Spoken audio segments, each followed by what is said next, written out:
ئەمڕۆ هەشتمین خولی فیستیڤاڵی شانۆیی لە هەولێر بەڕێواچێت.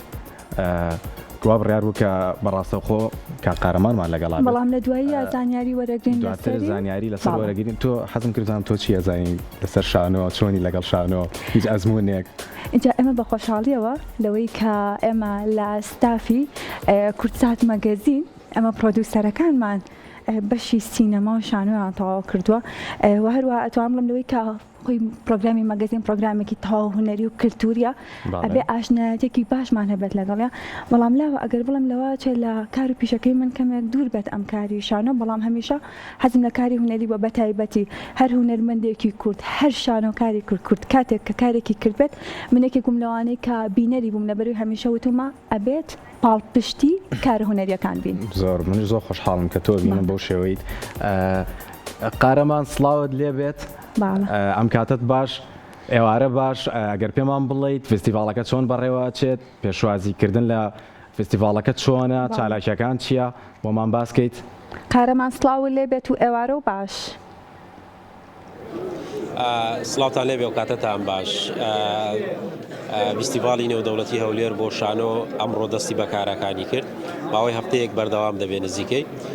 خولی هەشتەمی ئەم فستیڤاڵێ دیارە کەمێک بەر ئێستا ئامادەکاریەکان بۆ کردنەوەی فستیڤاڵەکە دەستی پێکرد. ئەمڕۆ وەکو بەڕێوەچوونی کردنەوەی فستیڤاڵەکە بوو، مەراسیمێکی تایبەت بەڕێوەچوو وتار پێشکەشکراوە، ناساندنی بەشێکی زۆری ئەو گروپ و هونەرمەندانە بوو کە لە هەرێمی کوردستان و لە وڵاتان هاتوون بەشداریان کردو بۆ ئەوەیەکەوە لە ماوەی چەند ڕۆژی داهاتوو بەرهەمەکانیان لە ڕێگەی نمایشە شانۆییەکان و بەشێکی زۆری ئەو سمینار و گفتوگۆ هونەری و ئەدەبیانەی کە لە بواری شانۆ دەکرێتن گفتوگۆی لەسەر بکەین. من میوانێکم دەبێت هونەرمەند هەمەسوار عەزیز و هەم ڕەخنەگرێکی شانۆییشەکە دەمەوێت زانیاری زیاتر لە خۆی سەبارەت بە بەڕێوەچوونی فستیڤاڵی هەولێر بۆ شانۆ کە قسەمان بۆ بکاتن چۆنێتی بەڕێوەچوونی مامۆستا. بەڵێ دیارە مامۆستا و کاتت باش، هەرچەندە کارەبایەکەش بڕا، بەڵام بەڵێ فستیڤاڵەکە ئەمڕۆ دەست پێ دەکات تا چەند خواست و ویستی هونەرمەندانە بەتایبەت ماوەیەکی زۆرە فستیڤاڵی لەو شێوە بەتایبەت شانۆ بەڕێوە نەچووە لە هەولێر. لە ڕاستیدا هەموو کارێکی کلتوری لە ئێستادا خواستی ویستی هەمومانە، خواستی ویستی کۆمەڵگەیە، هونەرمەندانە، نووسەرانە، ڕۆشنبیرانە.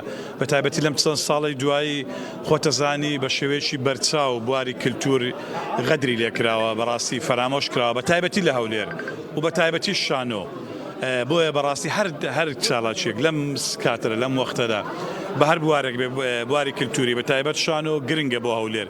نابێت پایتەخت بێ شانۆ بێ، نابێت شارێکی وەکو هەولێر کە ئەو مێژووە گەورەی هەیە شانۆی نەبێ. ئەم خەڵکە دێتە میوان دێتە هەولێر هەر نییە بینایی بەرز و جادەی جوان ببینێ، ئەبێ هونەرەکەشت ببینێ، جوانەکانیشت ببینێ، مێژوەکەت ببینێ، داهێنانەکان ببینێ. ئەمەش لە ڕێی هونەرەوە کرێ. بۆیە خۆشحاڵم کە جارێک کە هەولێر باوەشی بۆ شانۆ کردەوە.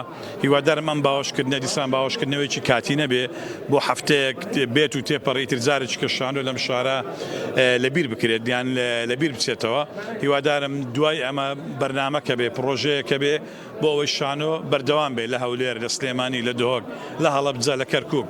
چکە بەڕاستی شار بەبێ شانۆ کەلێنێکی گەورەیتایە، شار بەبێ کلتور کەلێنێکی گەورەیتایە، شار بەبێ جوانی کەلێنێکی گەورەیتایە. بەرنامەکانی ئەم فستیڤاڵە بە شێوەیەک دەبێت زیاتر نمایشی شانۆ دەبێت یاخۆ بابەتی تر دەبێت تایبەت بە بواری شانۆ و بواری ئەدەب و هونەر بەتایبەت لە هەولێر.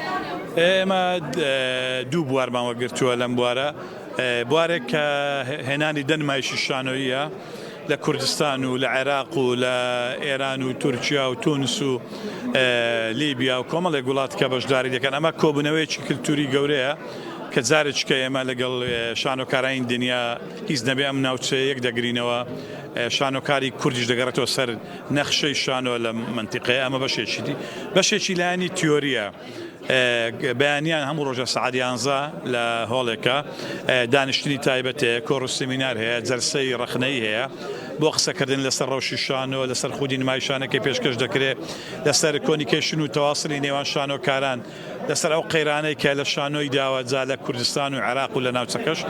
بۆیە بە شێوەیەکی گشتی تەنها ئەم فستیڤاڵە تەنها بینینی نمایش شانۆی نییە، بەشێکی هەیە، بەشی تیۆریە کە بەقەت بەشەکەی تر گرنگە بەردەوامی پێ بدرێن. هیچ خەڵاتێکەیە بۆیکەوە نمایشی شانۆی جوان یاخۆت سرنج ڕاکێش پێشکەش بکرێتن خەڵاتیان پێ بدرێت. پێشووتر ئەنی فیستیڤال و چالاکی لەو شێوەیە هەبوو. ئەم فیستیڤالە شاوشێوەی فیستیڤالەکانی تر پێشبڕکێ دەبێت لە نێوان ئەو گروپانەی کە بەشداریان کردووە. بەڵێ خۆی یعنی وشەی فیستیڤال یعنی بنیادەکەی پێشبڕچەیە. پێشبڕچەی نێوان کۆمەڵێک شانۆکارە لە هەموو لە ناوچە جیاوازەکان بۆی بەرهەمەکانی خۆیان پێشکەشکن و خەڵات ببنەوە سەرنجی بینە ڕاکێشن سەرنجی نووسەر و ڕخنەگرەکان ڕاکێشن.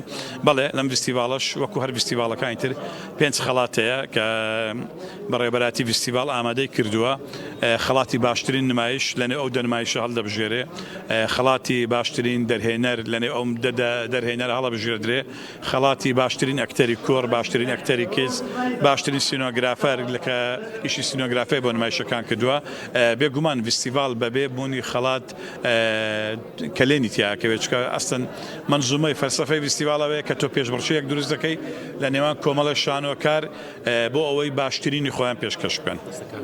قورباندم ئێوەش دەستی خۆش خۆش بڵێ ئەوەی کە ئەمە سوار عەزیز وەکو هونەرمەندێک وەکو ڕخنەگرێکی شانۆیش دیارە ماوەی ساڵانێکە لە هەولێر کار دەکاتن. یعنی ئەو فیستیڤاڵە ماوەی هەفتەیەک لە هەولێر بەردەوام دەبێت کە خولی هەشتەمی پێدەوترێت. دیارە ساڵانە فیستیڤالێک بەڕێوە دەچێت لە هەولێر. فیستیڤاڵی شانۆیەکە ژمارەیەک گروپ و تیپی تایبەت لە شارەکانی هەرێمی کوردستان لە بەشێک لە وڵاتانی عەرەبی بانگێش دەکرێت بەتایبەت وڵاتی مەغریب، وڵاتی ئێران، تورکیا و بەشێک لە وڵاتانەی ترکە پەیوەندی کەلتوری هونەری نێوان گەلی کورد و ئەم وڵاتانە یاخود ئەم نەتەوانە هەیە بەشدار دەبن و ئەم ساڵش بە هەمان شێوە ژمارەیەک وڵات و ژمارەیەک گروپ بەشداریان کردو بۆ ئەوەی کەوا بتوانن بەشدار بن لە پێشبڕکێ یاخود فیستیڤاڵی هەولێر بۆ شانۆکە خولی هەشتەمین شانۆیە. ئەوەی کە لە دیمەنەکانیش دەیبینن ینی ئەمە یەکێکە لەو هۆڵانەی کە نمایشە شانۆیەکەی تێدا ئەنجام دەدرێت. بڕیار وایە سبەی